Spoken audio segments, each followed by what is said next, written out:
G'day guys and girls, so today we'll be covering 4 things that you need to take your trading to the next level. Be sure to stay tuned, hit the like button and don't forget to subscribe.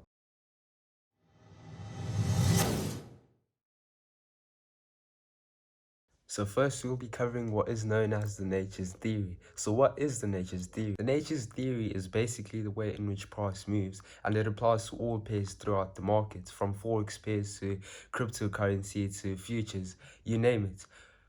So by learning the nature's theory, you're not only learning how to trade one pair, but you're learning how to trade all pairs throughout the market.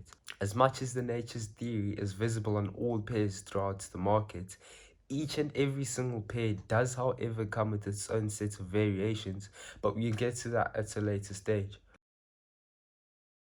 So now moving on to structure and patterns. Structure and patterns are still part of the nature's theory in the sense that they coexist in every pair throughout the market. Now in structure and patterns you get what is known as channels.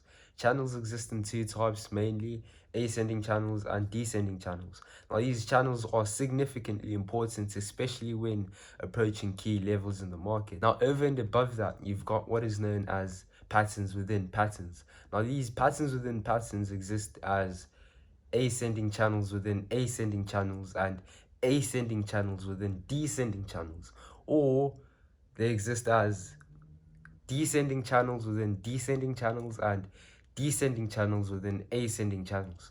I'll put that up for you if you do not quite understand. Now these patterns do not just work alone, they work with what is known as the three-step process.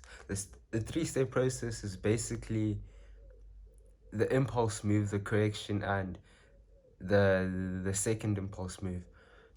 When the market gains momentum and makes an impulse move, whether to the downside or to the upside, it has to make a correction or it has to relax. And that correction is called a flag. Now, flags exist as two types. They exist as either a bullish flag or a bearish flag.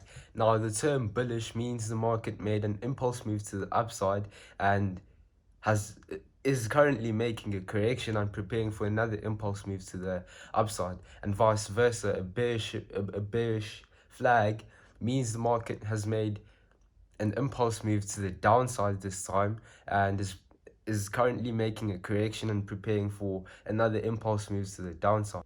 Now flags exist in different types. They exist as either tight flags or larger flags. Now the tight flags will always offer you as a trader a better risk to reward ratio and therefore a better chance at winning that trade, as opposed to the larger flags. Now that doesn't mean the larger flags are to be left out. In fact, the larger flags will play out more often than the tight flags will.